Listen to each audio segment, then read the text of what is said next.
హ్యాండ్మేడ్లో mind blowing customization. ఇది పెద్ద Ram Parivar locket అయితే తీసుకున్నాము. ఇది కస్టమరే కొరియర్ చేశారు మాకు. 92.5 సిల్వర్ లాకెట్.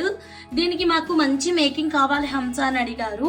డిజైన్ కూడా మేడమే ఇచ్చారు. రియల్ గోల్డ్ డిజైన్ ఒకటి షేర్ చేశారు. Strawberry beads and Swarovski pearl and tulip corals తోటి ఈ అందమైన కస్టమైజేషన్ చేశాను. This is next level customization. దాదాపు 1.5 months కష్టపడ్డాను మేడం. ఏముందిలే 1.5 months కష్టపడ్డాను కానీ మీరు అనుకోవచ్చు, బట్ చాలా హార్డ్ వర్క్ ఉందండి. ఇది ఉంది చూసారా, ఈ చిన్న చిన్న ముత్యాలు ఉన్నాయి కదా, చిట్టి ముత్యాలు. ఈ స్వరోస్కి ముత్యాలని గోల్ చేసుకోవడానికి చాలా టైం పట్టేస్తుంది అనమాట. సో ఇది గోల్ అంతా కంప్లీట్ అయిన తర్వాత అటు ఇటు వచ్చేలాగానే మనం కట్టుతీగ అనేది చుట్టాలి. సో ఈ వర్క్ అంతా కంప్లీట్ అయిన తర్వాత మనం పాలిషింగ్కి పంపించి సో మనం లాకెట్కి అయితే ఫిక్స్ చేసాం.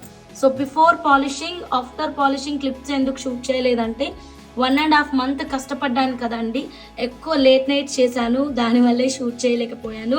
కలెక్షన్ నచ్చితే లైక్ చేయండి, సబ్స్క్రైబ్ చేయండి, బెల్ బటన్ని యాక్టివేట్ చేసుకొని పెట్టేసుకోండి.